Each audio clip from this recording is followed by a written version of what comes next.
한 달 전이죠. 지난달에 교회를 향한 기도라는 말씀을 가지고 말씀을 전했는데 혹시 기억하시나요? 당시 제가 짧게 이야기하면 당시 바울과 에베소 교회는 수많은 문제와 어려움이 있었습니다. 그럼에도 이제 바울은 기도의 내용을 이야기하기 전에 감사로서 이제 말씀을 시작하죠. 이것을 보고 우리는 무엇을 알 수가 있죠? 감사는 환경에서 나오지 않는다는 것입니다. 예수를 믿는 우리에게는 감사는 믿음의 열매죠. 그리고 에베소 교회를 향해서 바울은 첫 번째 기도는 하나님의 성도들이 하나님을 알게 해달라는 것입니다. 하나님을 안다는 것이 무엇이죠? 하나님을 안다는 것은 지식에 있는 것이 아니라 그 지식을 내 삶으로 드러내는 그 삶에 있다는 것을 이야기합니다. 그것이 무엇이죠? 저번 달에 이렇게 말했죠. 첫 번째는 먼저 서로 사랑하는 것입니다. 그리고 두 번째는 예수를 닮아가는 것입니다. 그리고 마지막 세 번째는 우리가 그 사랑을 전하는 전도로서 우리가 하나님을 알아갈 수 있는 것이죠. 우리는 그렇게 우리의 삶 속에서 이 내용들이 있을 때 하나님은 우리를 바라보시면서 기뻐하신다는 것입니다. 오늘은 에베소 교회를 향한 기도, 나머지 기도에 대해서 한번 이야기해 보도록 하겠습니다. 첫 번째는 무엇이냐면 부르심의 소망에 대한 부분들입니다. 두 번째 기도 내용은 부르심의 소망이 무엇인지 알게 해달라고 바울은 하나님께 기도를 합니다. 그렇다면 우리가 여기서 한번 우리 스스로 한번 질문해 봐야겠는데 이 소망의 주체가 누구일까요? 우리가 읽은 이 본문에 나온 이 소망의 주체는 바로 하나님에 대한 소망을 가리킵니다. 다시 말해 하나님은 우리를 향한 어떤 기대와 목적을 가지고 우리를 부르셨다는 것이죠. 그 기대와 목적 때문에 하나님은요 정말 상상하지도 못할 대가를 치르셨죠. 그 대가가 무엇인가요? 바로 예수님의 생명입니다. 우리 잠깐 로마서 5장 1절을 볼까요? 제가 읽겠습니다. 그러므로 우리는 믿음으로 의롭다 하심을 받았으니 우리 주 예수 그리스도로 말미암아 하나님과 화평을 누리자. 이 구절은요 하나님은 우리를 향한 구원의 궁극적인 목적을 가리킵니다. 하나님께서는 구원을 하셨고 우리는 믿음으로 구원을 받았습니다. 그때 하나님이 가졌던 소망이 있다고 합니다. 그것이 무엇인가요? 방금 우리가 읽었던 로마서 5장 1절을 통해서 우리가 확인할 수 있는 것은 무엇이냐면 하나님과 화평을 누리는 것이 하나님이 우리에게 가졌던 소망이라는 것입니다. 더 쉽게 말하면 하나님이 우리를 구원하시고 나를 자녀로 부르시면서 가졌던 기대와 소망이 무엇이냐? 쉽게 얘기해서 우리와 가깝고 친하게 지내고 싶으셨다는 것입니다. 하나님은 우리와 얼마나 그 화평을 누리고 싶으셨냐면 로마서 3장 25절에 보면 조금 더 자세히 알 수가 있습니다. 로마서 3장 25절입니다. 그 앞부분만 잠깐을 보면 이렇게 나와 있습니다. 이 예수를 하나님이 그의 피로써 믿음으로 말미암아 화목제물을 삼으셨느니라 라고 했었습니다. 화목제물로 세우셨느니라고 했습니다.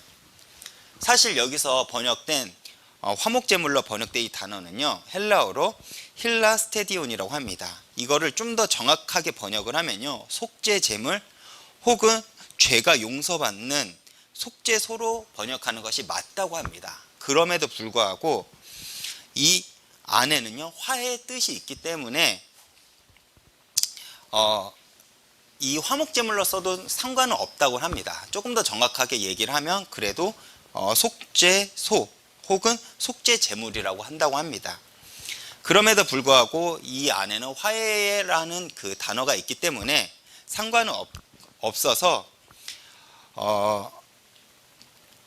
상관은 없다고 합니다. 다시 말해 이 안에는 어떠한 의미가 있냐면 깨어진 관계로 회복하는 것이 주된 목적이라는 것이죠. 그렇기 때문에 오늘날 한국 성경은요 화목제물이라고 이제 번역을 한 것입니다. 그래서 이 한글로 번역된 이 화목제물로 근거로 설명을 하면요 화목제물은 이제 화목제라고 우리가 알 수가 있는 거죠. 화목제는 깨어진 관계를 회복하는 그 관련 있는 제사를 의미를 합니다. 여기 A가 있고 이제 B가 있습니다. 그런데 이 두 사람의 관계가 완전히 깨졌습니다. 근데 그 깨어진 이유가 A가 원인이라고 한번 우리가 가정을 해봅시다. 그러면 이 관계를 회복하기 위해서는 누가 화목제물을 준비하는 게 맞나요? A겠죠. 이것이 상식입니다. 여기에 여러분, 이것이 우리가 가지고 있는 상식이죠. 예를 들어 저랑 아내가 있습니다. 저랑 아내가 심하게 다퉜어요. 그 관계를 심하게 다퉈서 그 관계가 깨졌는데 잘못을 제가 했다고 한번 가정을 해봅시다. 그렇다고 하면 누가 이 관계를 회복하기 위해서 누가 희생하는 게 맞나요? 저겠죠. 그렇듯이 여기에 우리가 있고 예수님이 있습니다. 그런데 여기서 예수님과 우리의 관계가 완전히 깨졌어요.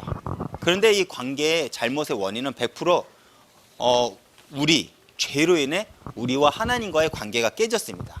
그렇다면 누가 화목제물을 준비하는 게 맞을까요? 바로 우리겠죠. 예수님이 아니라 하나님이 아니라 바로 우리입니다. 이것이 상식이죠. 나로 인해 관계가 깨졌다면 그 관계를 회복하기 위해서 내가 화목제를 준비해서 그 관계를 회복하는 것이 상식이고 당연한 것입니다. 그런데 로마서 3장 25절에 보면 누가 화목제물을 준비했다고 하죠? 바로 하나님이 우리를 위해 우리와 관계를 회복하기 위해 화목제물을 준비했다고 합니다. 사실 우리는 하나님과 관계를 회복하기 위한 그것에 대한 우리는 관심도 없습니다. 우리는 하나님과 관계를 깨졌다고 알지도 못할 뿐만 아니라 관심도 없다는 것이죠. 그 사실을 하나님은 가슴 아파한다는 것입니다. 그런데 하나님은 그 관계를 회복하기 위해서 하나님이 먼저 화목제물을 준비하시고 먼저 우리에게 손을 내미셨다는 것입니다. 하나님의 우리를 구원해 주신 이유, 그 하나님이 가지고 있던 그 가슴 벅찬 그 소망이 무엇이냐라고 하면 나와 관계를 회복하는 것이라고 합니다. 하나님은요, 우리를 향한 하나님의 간절한 소망이 무엇이냐? 우리를 위해 세계복음화? 물론 중요합니다. 우리를 위해 하나님의 뜻이 이루어지는 거 물론 중요하죠.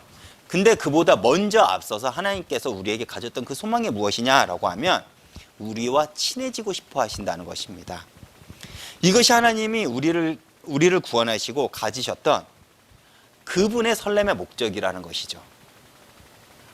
여러분, 우리가 예수님을 찾아가는 것 같지만 아닙니다. 예수님이 항상 우리를 먼저 찾아오신다는 것이죠. 우리에게 먼저 손을 내밀어 주시고 우리에게 먼저 화해의 손길을 먼저 우리에게 베푸신다는 것이죠. 왜 그렇죠? 그분이 우리를 정말 사랑하시기 때문에 그렇습니다. 우리가 이 사실을 안다면 우리가 예수를 믿는 동기와 목적이 달라지겠죠. 어떤 복을 받기 위해서, 내가 잘 되기 위해서, 내가 높은 곳에 가기 위해서, 내 삶이 안락하기 위해서 우리가 예수를 믿는 것이 아니라 정말 그분을 사랑하기 때문에 우리의 삶을 정돈하고 그분의 사랑을 증명하기 위해서 우리가 살아가는 것이 우리의 신앙의 목적이 되겠죠. 그렇다면 세 번째 기도 제목이죠. 그 기업의 영광의 풍성함을 알게 해달라는 것. 그것은 무엇일까요? 가끔 제가 이 얘기를 하다 보면 이 기업을 회사나 가게로 생각하시는 분이 간혹 있으십니다.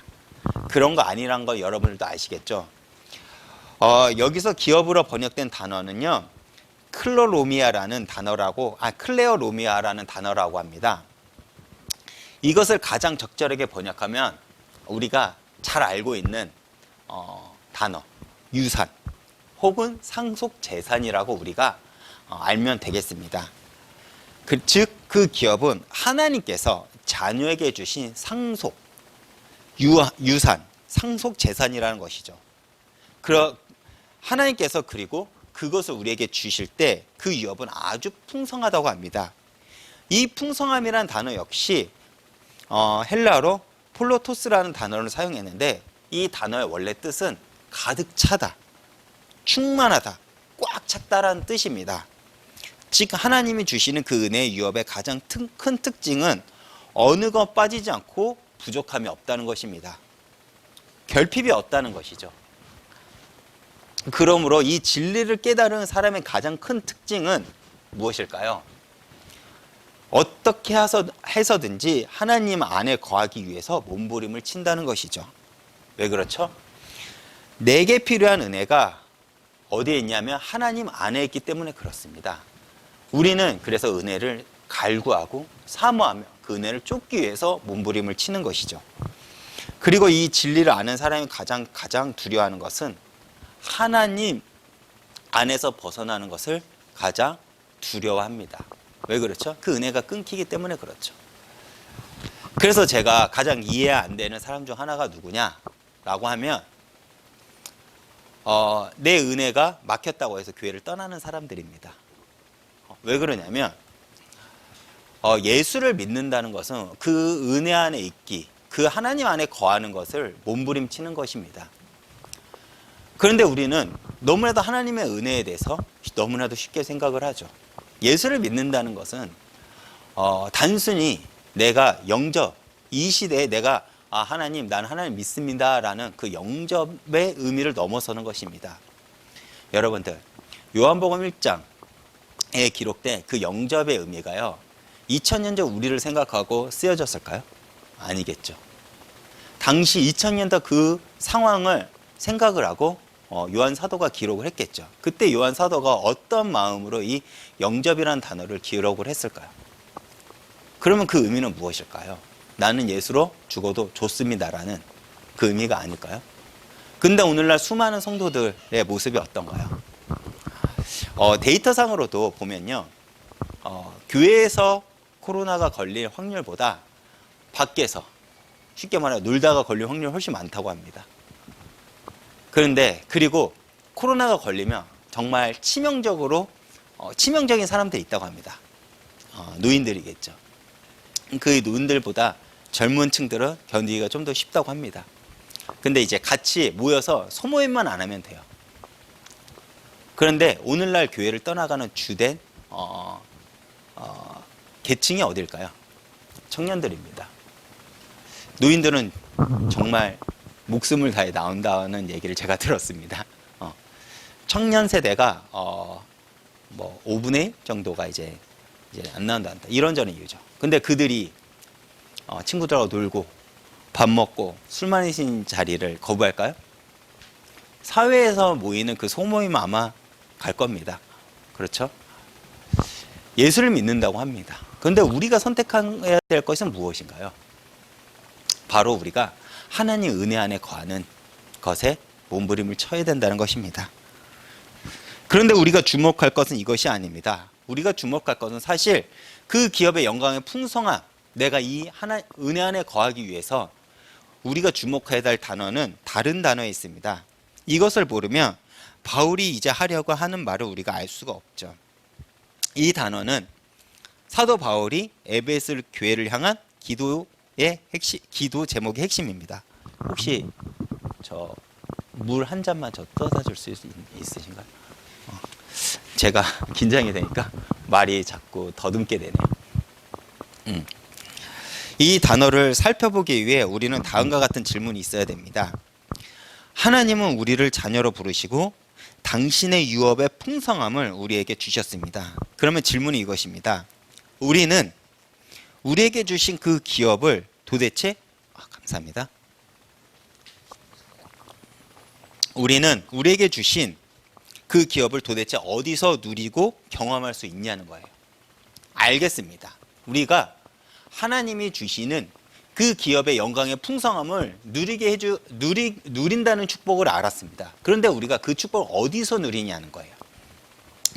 그 답이 오늘 우리가 읽은 본문 에베소서 1장 18절에 나와 있습니다.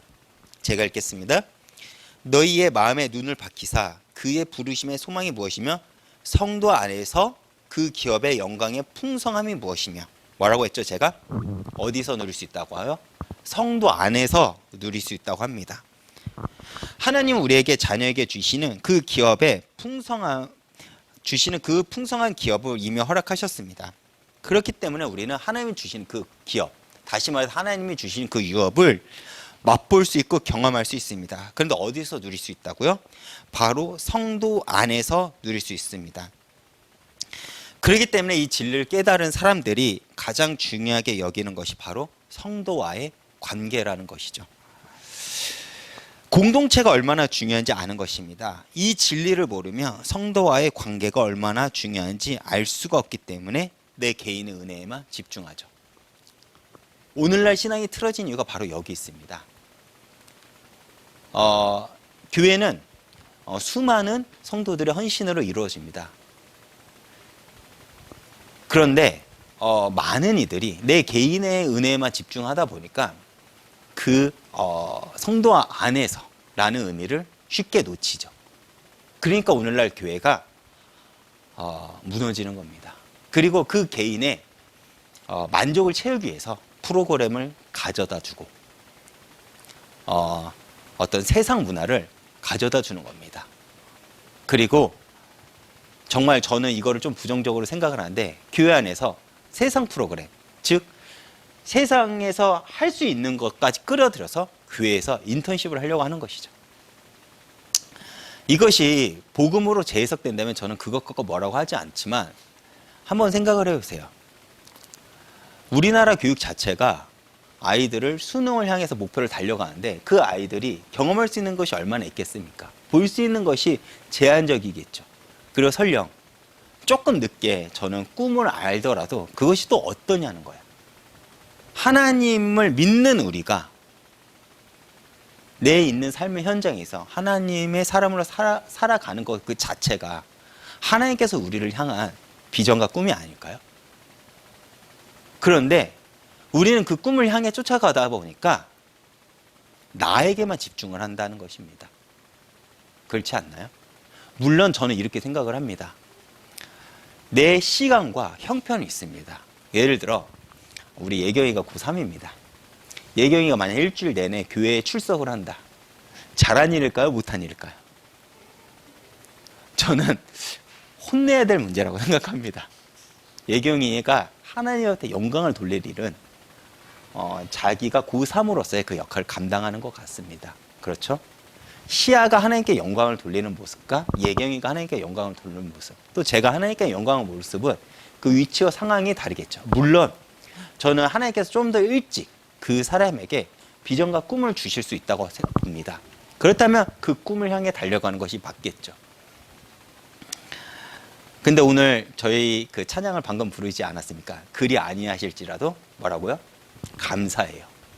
그리 아니하실지라도 사랑합니다. 왜요? 하나님은 모든 것을 협력하여 당신의 그 계획하신 그 뜻을 이루실 것을 우리가 믿기 때문입니다. 저도 거기서 벗어나냐? 아니요. 저도 부족한 인간이기 때문에 벗어날 수 없지만 하나님의 계획을 모르지만 그 계획을 믿고자 몸부림을 치는 부분들이 분명히 있습니다. 제가 청년부 시절에 이렇게 얘기를 합니다. 뭐라고 얘기했냐면 너희들이 고등학교 때 가졌던 꿈이 지금 똑같이 이루어지고 있니? 라고 합니다. 제가 그러면 거기서 몇 프로나 내가 고등학교 때 가지고 있었던 그 비전을 지금 걸어가고 있는 사람이 몇 프로나 될까요? 제가 청년부를 담당할 때 약 한 40명에서 45명 정도 있었습니다. 그 중에 한두 명, 한 명 정도 있었습니다. 한 명 정도. 그 중에 교사의 꿈을 이룬 사람 한 명. 그러면 나머지는 실패한 인생인가요? 아니겠죠. 그때그때 하나님께 나에게 주시는 비전과 꿈이 있다는 겁니다. 그것이 무엇이죠? 내가 있는 현장에서 내가 예수의 사람으로 살아내는 것입니다. 그런데 우리는 비전에만 목표를 두고 있으니까 성도 안이라는 그 단어를 쉽게 놓치는 것이죠. 물론 개인적으로 신앙생활 하셔도 충분한 은혜를 받을 수 있습니다. 예배만 참석하고 설교 말씀만 듣고 가셔도 은혜를 누릴 수가 있습니다. 이거는 물론 우리 교회를 지칭하는 건 아닙니다. 우리 교회는 이럴 수가 없습니다. 어쩔 수 없이 교제를 할 수밖에 없는 환경이기 때문에요.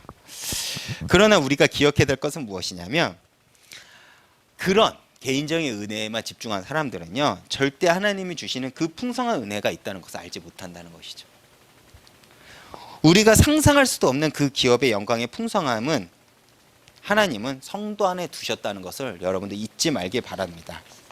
그렇기 때문에 성도들 안에 깊은 교제가 있을 때 누리고 경험하고 맛볼 수 있는 것이 바울의 세 번째 기도입니다.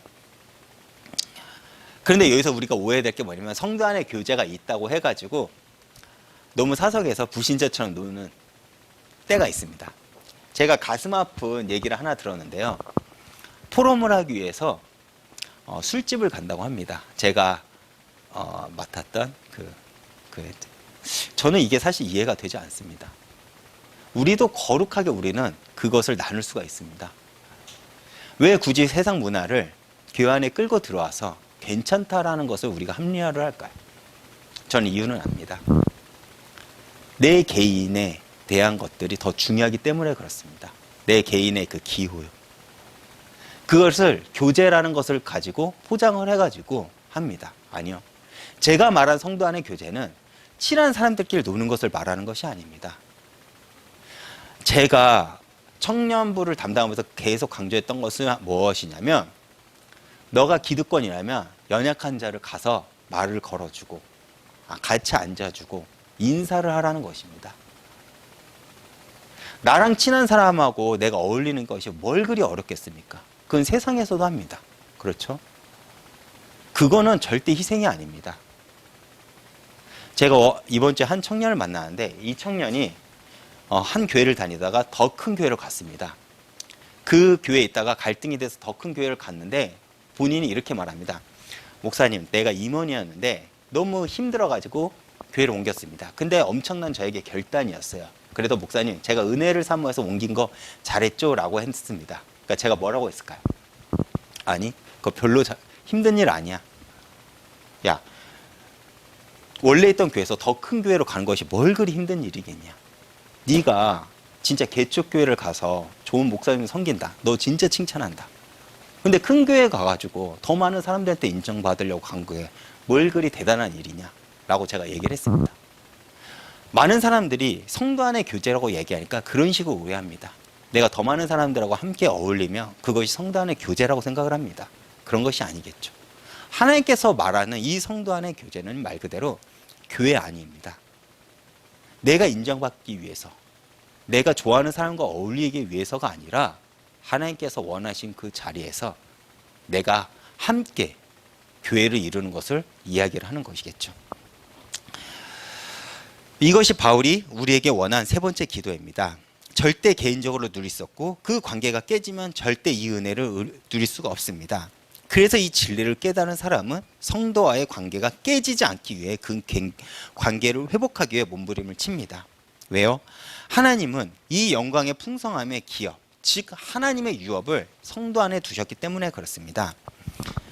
그래서 그 관계 안에서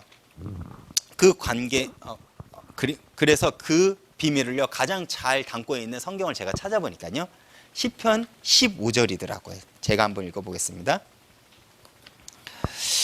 여호와여, 주의 장막 안에 머무를 자가 누구이오며 주의 성산에 사는 자는 누구입니까? 바로 하나님의 교회 안에 머무를 자가 누구이냐는 그 시편 기자의 물음이죠. 그때 시편 기자가 이렇게 얘기를 합니다. 정직하게 행하며 공의를 실천하며 그의 마음에 진실을 말하며 그의 혀로 남을 허물지 아니하고 그의 이웃에게 악을 행하지 아니하며 그 이웃을 비방하지 아니하며 그의 눈을 망령된 자로 멸시하며 여호와를 두려워하는 자들을 존대하며 그들의 마음에 서운한 것을 해로울지라도 변하지 아니하며 이 자를 받으려고 뭐 대충 제가 다 읽을 필요는 없을 것 같은데 이것은 내가 의인임을 자랑하기 위해서 하는 것이 아닙니다. 이것은 바로 내가 하나님 은혜 안에 거하기 위해서입니다. 청년부를 제가 담당하면서 청년들이 제일 힘들어했던 것 중 하나가 무엇이냐면 내가 마음에 안 드는 사람하고 얘기를 하는 것입니다. 물론 저도 잘 못했습니다.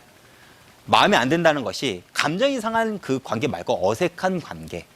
뭐 예를 들어 내가 봤을 때 저 친구가 너무 부족해. 어울리기 좀 꺼려하는 상대들 있지 않습니까? 그런 것들이죠. 근데 제가 항상 그 관계 안에 머무르려고 합니다. 그러면서 제가 항상 이렇게 말하죠. 우리의 기도 제목이 제일 먼저 기도 제목이 무엇이 돼야 되냐라고 하면 제가 이렇게 항상 얘기를 합니다. 옆을 한번 둘러보세요.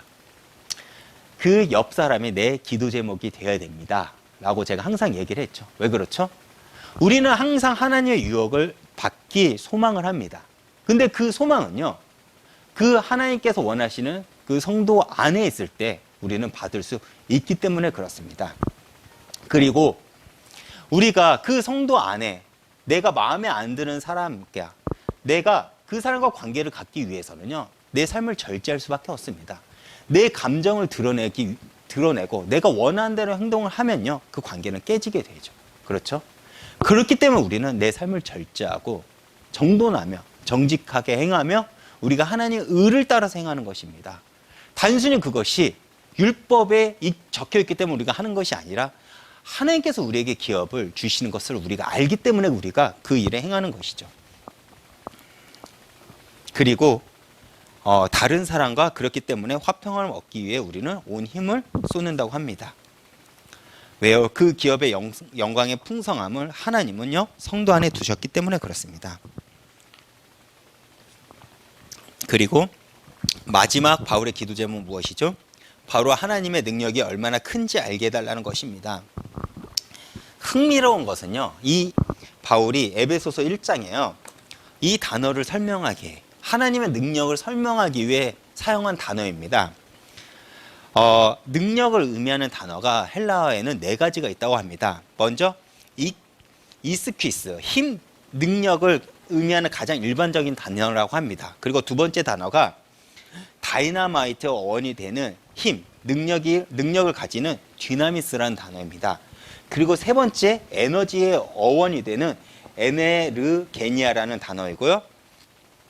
그리고 이 마지막 네 번째는요, 프토코스, 권능, 권세, 힘, 능력이라는 의미를 가진 단어인데, 헬라어는 이 네 단어를 가지고 능력이라는 의미를 표현을 한다고 합니다. 그런데 에베소서 이 단어를 설명할 때 바울이 어떤 단어를 사용했을까요? 바울은요, 지금 하나님의 능력이 얼마나 큰지를 설명하고 싶습니다. 그래서 바울이 이 능력이라는 단어를 사용하기 위해서 선택한 단어는요, 바로 이 4가지 단어를 다 사용했다는 것입니다. 인간의 언어로 표현할 수 없지만, 하나님의 능력을 다 표현할 수 없지만 표현하고 싶은 거예요. 그러기 위해서 바울은 자신이 알고 있는 능력이라는 단어를 다 사용해서 하나님의 능력을 설명하고 있는 것입니다. 하나님의 능력이 얼마나 큰지, 얼마나 위대한지. 그렇다면 그 하나님, 바울이 이 4단어를 다 사용하면서 설명하고자 했던 그 하나님의 능력이 얼마나 대단할까요?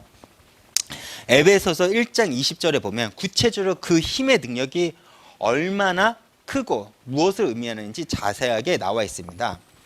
그의 능력이 그리스도 안에서 역사하사라고 합니다. 여기서 우리가 알 수 있는 것은 무엇이냐라고 하면, 우리에게 주어진 이 능력은 우리에게 주어지기 전에 바로 그리스도 안에 있었다고 합니다. 그런데 이 그리스도 안에 있는 그 능력이 바로 내 안에 주어졌다는 것을 바울은 우리에게 이야기를 하죠. 그리고 그 능력은 예수 안에서 어떤 것을 이루어졌죠? 에베소서 1장 20절 우리가 다시 한번 보겠습니다. 죽은 자 가운데서 다시 살리시고. 우리는 이 단어를 바로 부활이라고 생각을 하지만 사실 이거는 굉장한 하나님의 역사고 능력이라는 것이죠. 즉 예수 그리스도를 죽음에서 살리신 그 부활의 능력이 지금 우리 안에 주어졌다는 것입니다. 여러분, 아무리 큰 힘을 가졌다고 해도 죽음 앞에서 그 힘을 버틸 자가 있을까요? 없을 것입니다. 죽음보다 강력한 것이 어디 있겠습니까? 이 세상에서 누가 죽음을 이길 수 있겠죠? 그러나 여러분 꼭 기억하시길 바랍니다. 십자가에서 죽으신 예수 그리스도를 다시 살리신 그 놀라운 부활의 능력이 우리에게 주어졌다고 성경은 이야기하고 있습니다. 그래서 바울은 하나님의 능력의 크심이 어떠한지 알게 해달라고 기도를 하는 것입니다. 제가 힘든 가정에 있을 때마다 제가 기억하려고 하는 단어가 성경 구절이 있습니다. 바로 요한일서 4장 4절인데요. 자녀들아, 너희는 하나님께 속하였고 또 그들을 이기었나니 이는 너희 안에 계신 이가 세상에 있는 이보다 크심이라 라는 것입니다. 사실 눈으로 제가 낙심하는 것이 무엇이냐면 제가 망한 것 같거든요. 제가 인생을 절망 가운데 걸어가고 있는 것 같고 제가 막막한 상황이 있는 것 같습니다. 경제로요, 상황으로요, 관계로요. 제가 몸이 아플 때도 그런 생각을 하고요. 그런데 그때마다 제가 억지로 기억하려고 했던 한 구절이 바로 이겁니다. 하나님은 세상보다 크다는 거예요. 내가 믿는 하나님은요, 세상보다 크다는 것입니다. 우리가 그분을 기대어 이 세상에서 담대하게 살아갈 수 있는 것이 무엇이냐? 이 사실을 알고 있기 때문에 그런 것 같습니다. 우리가 그럼에도 불구하고 이러한 어려운 코로나 환경 속에도 불구하고 우리가 이 자리에 나와서 은혜를 받으려고 몸부림을 치는 이유가 뭐냐면 하나님이 이 세상보다 크다는 것을 우리가 알기 때문에 그렇습니다. 또 빌립보서 1장 6절에 보면 우리 안에 착한 일을 시작하신 이가 그리스도 예수의 날까지 확신하노라 라고 했습니다. 무슨 말이죠? 우리 안에 능력으로 계신 이가 반드시 당신의 일을 하신다는 것입니다. 왜요? 그분이 한번 결정하셨다면 누구도 막을 수 없기 때문에 그렇습니다. 내 안에 절망이 있습니다. 맞아요. 사실입니다. 그러나 내 안에 연약함을 너무 묵상하지 않길 바랍니다. 그리고 내 안에 성령을 묵상하길 바랍니다. 왜 그렇죠? 그 능력이 내 안에서 착한 일을 시작하셨기 때문에 그렇습니다. 물론 우리 안에 소망은 없습니다. 우리 안에 소망이 있는 게 아닙니다. 우리의 소망은 내 안에 계신 하나님의 능력 가운데 있습니다. 그래서 하나님의 능력인 성령이 한번 일하기를 시작한다면 누구도 막을 수 없습니다. 그래서 저는 참빛교회에 가진 소망이 있습니다. 목사님이 옳은 방법을 가지고 옳은 길을 가려고 소망을 가졌습니다. 저는 그것이 목사님이 가지고 있는 소망이라고 생각하지 않습니다. 목사님 안에 있는 성령님께서 주신 소망이라고 합니다. 그렇기 때문에 우리는요, 지금 여기 있는 현상을 바라보는 것이 아니라 그분이 가지고 있는 소망을 우리가 꿈꾸는 것입니다. 이 참빛교회를 통해서 일하실 그분의 소망을요. 우리가 그 소망대로 그 소망을 우리도 함께 품고 있다면 여기서 수많은 사람들이 함께 있더라도 이 교회는 건강할 것입니다. 근데 언제 무너지기 시작할까요? 이 소망을 잃을 때입니다. 우리 안에 있는 내가 품고 있는 소망을 드러낼 때 교회는 무너질 것입니다. 그래서 우리가 묵상하는 것이 무엇이죠? 성령이라는 것입니다. 그런데 우리가 네 번째 기도 제목을 보면서 반드시 기억해야 될 단어가 있습니다. 그것은 믿는 우리에게라는 단어입니다. 이 능력은 모든 사람에게 주어진 것이 아니죠. 오직 예수 그리스도를 믿을 때만 경험할 수 있는 것입니다. 그렇기 때문에 예수를 믿는 것은 우리는 가볍게 여기지 않았으면 좋겠습니다. 내가 단순히 교회로 왔다, 예배를 드렸다, 이걸로 내가 신앙생활을 했다는 것을 만족하지 않으셨으면 좋겠습니다. 그 믿음이 얼마나 소중한지 그 믿음이 다른 무엇과도 바꾸지 않았으면 좋겠습니다. 모르겠습니다. 제가 이제 곧 청소년 부를 그러니까 내가 이제 계층 부를 제가 담당할 것 같은데, 사실 저도 이제 청소년계 방황을 많이 했지만 사실 저는 청년 세대 말고는 이해를 못하는 게 너무나 많은 것 같습니다. 물론 요즘은 90년생 이후의 청년 세대도 이해하기가 너무 어려운데요. 그래도 동일하게 가르칠 수 있는 거 한 가지가 뭐냐면 저는 이렇게 말할 겁니다. 상처, 그리고 사춘기. 난 모르겠다. 난 모르겠고, 저는 지금 너가 하나님 앞에 나가지 않으면 난 모르겠다라는 걸 얘기할 것 같습니다. 제가 가지고 있는 가치관 중 하나가 뭐냐면 언젠가는 없다는 것입니다. 내가 오늘 하나님 앞에 결단하지 않으면 내일도 결단할 수 없다는 것입니다. 내가 하나님 앞에 오늘 내가 무릎 꿇지 않으면 너가 내일 무릎 꿇지는 나는 그거를 기대하지 않는다는 것입니다. 물론 내가 그 사람이 소망할 것을 기대를 합니다. 그것을 제가 무시하는 건 아니에요. 그렇지만 내가 정말 하나님을 믿는다 라고 고백한 있다면 오늘 내가 그분 앞에 내가 엎드리고 내가 결단을 하고 그래 나아가는 것이 저는 맞다고 이야기를 할 것입니다. 방황하고 내가 상처를 받는 것을 그분한테 맡기는 것이 우리가 신앙생활 아니겠습니까? 그렇죠? 그래서 우리가 믿음을 소유하기 위해서 우리가 몸부림을 쳤으면 좋겠습니다. 여러분, 하나님이 기뻐하는 건강한 교회가 어떤 교회인지 아십니까? 성도 간의 건강한 교제가 있는 교회가 건강한 교회라고 합니다. 그 기준으로 따진다면 참빛교회는 건강한 교회 같습니다. 마태복음 5장에 이제 팔복이 나오죠. 거기서 7번째 복이 하나님의 아들이라 일컬음을 받게 되는 축복입니다. 죄로 인해 무너진 우리가 이보다 더 큰 축복이 어디 있을까요? 그렇죠? 그런데 어떤 사람이 그 복을 받을 수 있냐고 성경에는 기록이 되었을까요? 바로 화평케 하는 자에게 주시는 복이 바로 하나님의 아들이라 자녀라 일컬음을 받게 된다고 합니다. 화평케 하기 위해서 애쓰는 사람, 다른 사람과 화평을 위해 먼저 기꺼이 자신의 손을 내미는 사람은 세상적인 관점을 볼 때는 바보죠. 그렇죠? 왜? 자존심 상하는 일이니까요. 왜? 내 이익에 손해가 되는 일이니까요. 그런데 성경은요, 그런 성도를 가르쳐 하나님의 아들이라 일컬음 얻게 되는 축복을 준다고 합니다. 왜 그렇죠? 그 이유가 있습니다. 하나님이 먼저 우리에게 기꺼이 손을 내밀어 화평함을 이루셨기 때문에 그렇습니다. 저는 우리 교회가 부흥이 되어 많은 성도들이 있더라도 이렇게 되길 기대합니다. 먼저 온 사람들이, 그리고 내가 표현을 제가 어떻게 모르겠죠? 영향력 있는 성도들이 먼저 기꺼이 손을 내밀어 내가 그렇지 못한 성도들의 손을 잡아주는 성도들의 모습. 저는 목사님을 볼 때마다 그걸 느낍니다. 제가 배운 것 중 하나가 뭐냐면 내 새끼를 내가 어떻게 버리냐라는 얘기를 많이 합니다. 동북교회에서 제가 청년부 사역을 할 때 교회가 그래서 사이즈가 있다 보니까 내 마음에 안 드는 사람을 쳐내고 싶을 때가 있어요. 그래도 괜찮거든요. 마음에 드는 성도들만 데리고 가고 싶을 때가 있습니다. 그래도 별로 티가 안 납니다. 근데 제가 목사님한테 배운 것이 무엇이냐라고 하면 맡겨진 성도, 너희 새끼지 않겠냐. 제가 시아가 아무리 말을 안 듣는다고 하는데 제가 버리겠습니까? 그렇죠? 끝까지 그 성도를 위해 기도하고 애쓰라는 것입니다. 왜 그렇죠? 화평케 하기 위해서.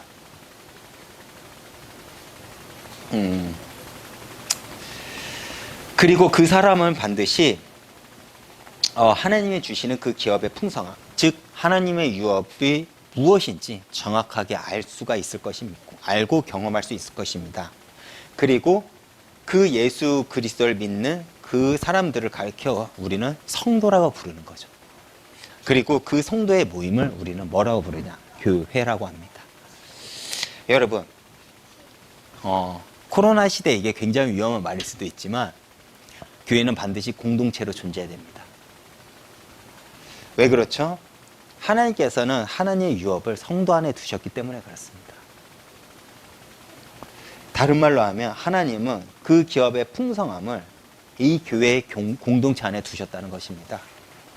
그렇기 때문에 우리가 성도 간의 교제가 있을 때 하나님이 주시는 그 기업의 영광의 풍성함이 무엇인지 맛볼 수 있고 누릴 수 있고 경험할 수 있는 것입니다. 그래서 교회가 중요하죠. 교회가 아니면 절대로 이 세상은 예수님이 누구인지 알 수가 없습니다.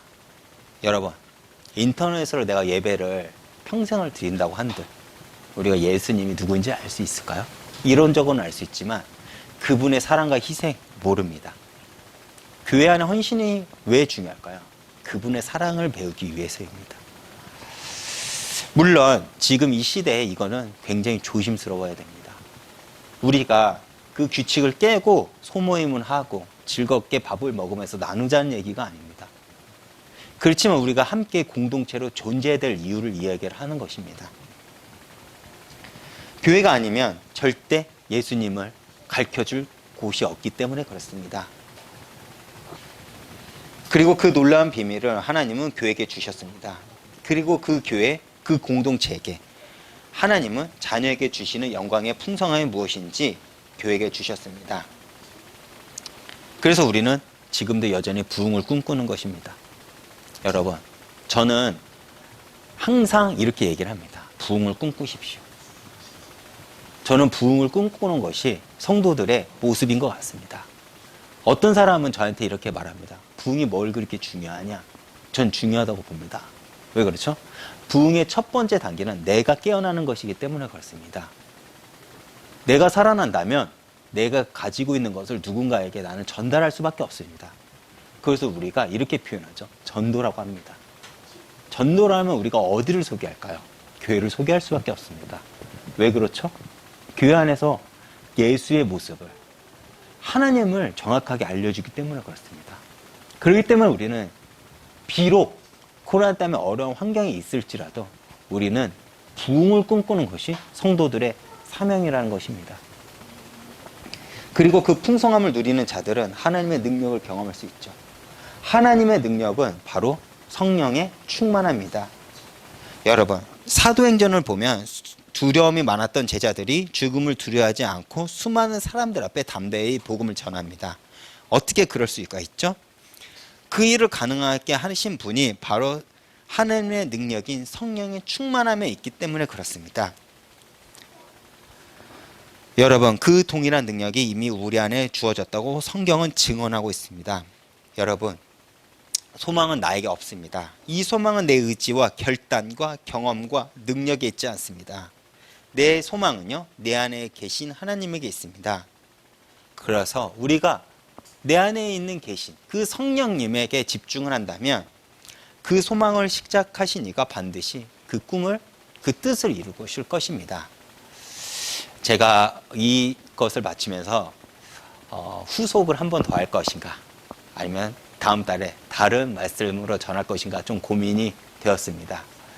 그것은 뭐 제가 좀 생각을 해보고 정할 것인데요. 제가 사역을 하면서 항상 주기하게 생각했던 단어는 바로 교회입니다.